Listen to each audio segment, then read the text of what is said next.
I'm very happy to be here because I'm really excited about sharing my experience and what we did in terms of this project of advancing intercultural competence for global learners. And this is the outline of my presentation. So I'm going to start. I'm going to share a little bit about the motivation behind the project, the grant, and then I'm going to give you an overview of the modules that were developed.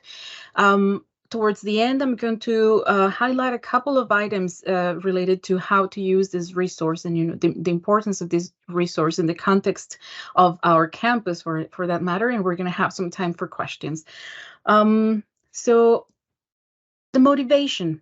So first of all, it was the main motivation was to bridge a gap in programming offered to adult learners, and that is graduate and undergraduate students, and as well as any member of the UW community and beyond.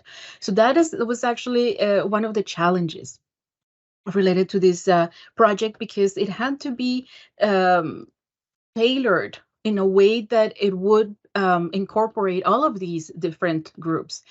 And but it's basically for anybody interested in expanding their intercultural competencies.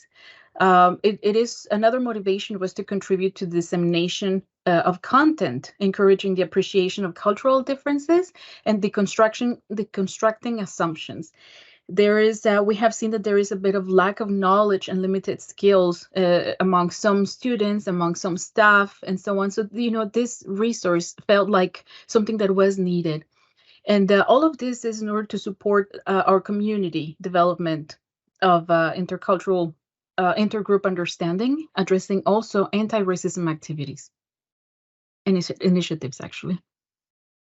So although there are numerous programs aimed at supporting learners' engagement with intercultural competence components, there is a limited availability of comprehensive programs offered as open access resources. This is a very important issue because a lot of the programs that are offered out there are actually very expensive, and they're also limited in their scope.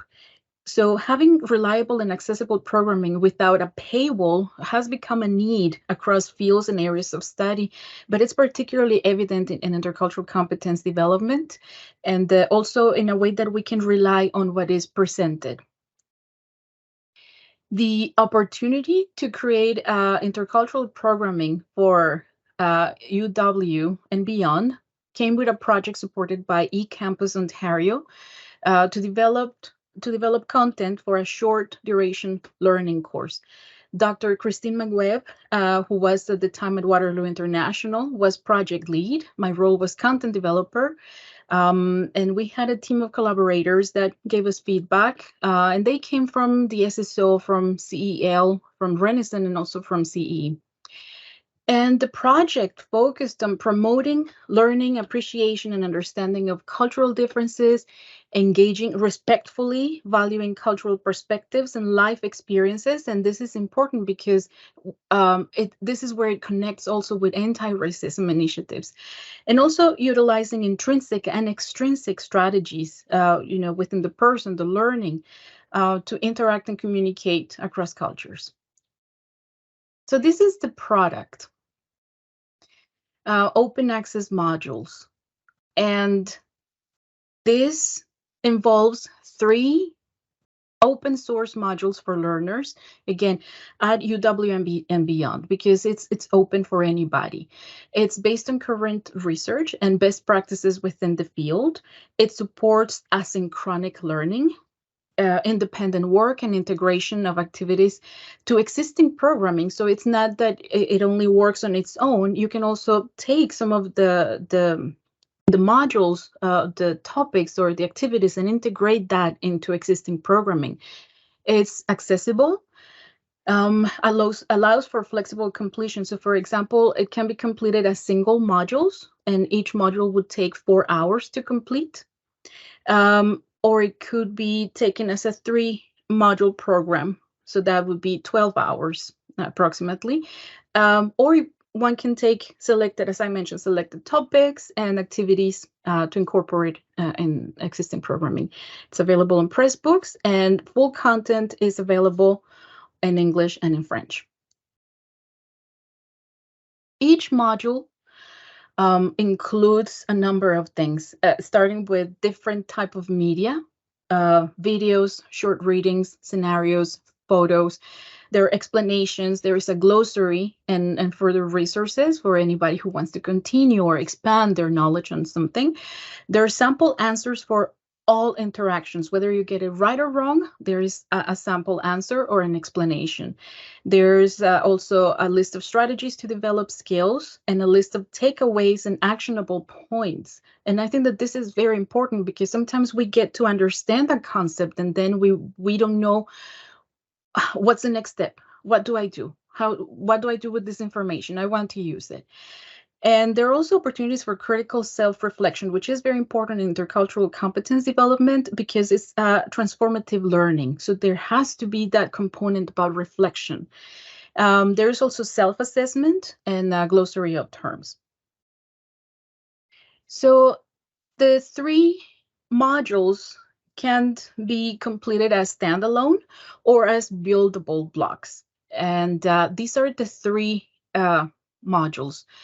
The first one is awareness and attitudes. Then we have expanding knowledge, and then developing skills. So for the first one, I'm just going to give you examples of the types of interactions that are incorporated, and we were using H5P software. So for example, in this about self-identity, self-awareness and identity wheel, the learner, the user can click on this and it expands. And there are different, it relates to other activities. So it's not just, here is information, it's connected to a follow-up activity. There is also, for example, video, and then that's followed by open-ended questions. And even that is followed by guided reflection. And this other example, we also have video, and the type of question items are true and false. And this leads to yet another type of activity that is external. It's an external resource that is the implicit association test. In module 2, let's say that you want to learn a little bit more about cultural values. So there is a combination of resources. For example, there is this that is a map, and it's interactive, and there are readings on the side, and then follow-up questions for understanding, to check understanding. We also have other interactive activities for example, involving evaluation and or drag and drop statements. In this example, we also have printable handouts, and they're accessible. We had to make sure that they were accessible for learners. And the point that I'm also trying to make here is that for any one activity, there is like a series of other activities connected to that. So in this case, there is also a guided reading with some reflection questions in between. For module 3, this is an example of using photo prompts and multiple choice items. And in this particular case, we were also incorporating critical incidents, which are situations that involve a level of difficulty or something that is maybe a misunderstanding. And then there are different ways to interpret it. And there's one way that is going to be the best one. So in this case, there is a longer multiple choice interactions. Similarly, there, as I mentioned, the connection within the activities, there is a video, there are questions, and then critical incidents, which are shorter situations. They're scenarios, but in this case, I made sure that there were real life scenarios. So there was obviously that element of research and personal experience and using what I had heard from students to create these situations. And each module includes a self-assessment. And for the self-assessment, if you look at the different parts, you're going to see how it moves from understanding concepts and then to explaining issues, understanding perspectives, making changes, and practical applications. So I made sure that this actually had a flow, and the focus was on the applicability of the different the content and the different items. It's important to understand the concepts, but if we don't know how to use them, how to apply them, then we're not really being that effective. So this is self-assessment, and obviously it also has the answers for users. So in terms of using this resource, there are some benefits because the the module supports independent and integrated work, the utilization of single multiple components within a module, the ability to receive immediate feedback. And I think that this is also very important, just so that we know why we got it right and why we got it wrong. So independently of the answer, there is feedback. There's a variety of interactive, accessible elements and the ability for learners to pause and continue later. The development of intercultural competencies through self-monitored, reflective, applicable, relatable, and transformative learning. And this is also where I want to emphasize that that part of transformative learning, because it has to be it's agency. The learner has to want to be doing these things. So there's also that element of motivation throughout each of the activities. The only thing is that the modules do not allow tracking or saving answers for activities or the self-assessment. So once the user completes everything, it's deleted. It doesn't stay there.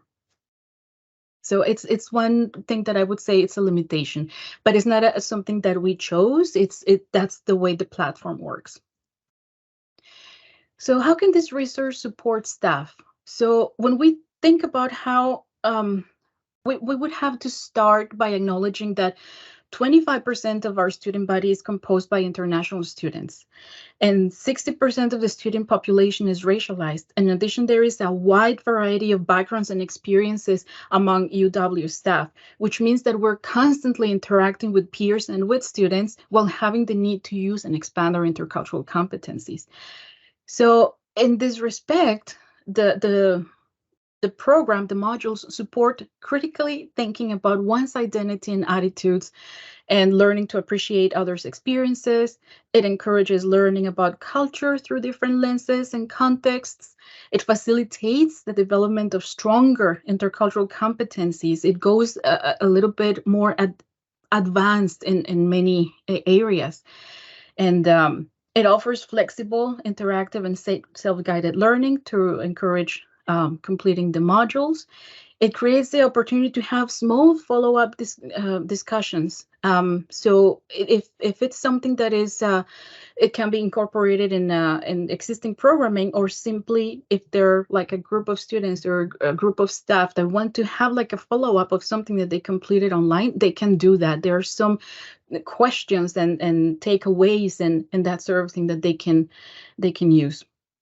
And it fosters a better understanding of the dynamics of interactions with peers and students. The examples actually include different perspectives, like involving a student or involving an advisor or involving a professor, and then also people completely outside of the university community. So it's in that sense, it's also inclusive, so that it's not a one-sided perspective. And I'll be happy to share. I'll put this in the chat, the links to the resource. But this is it.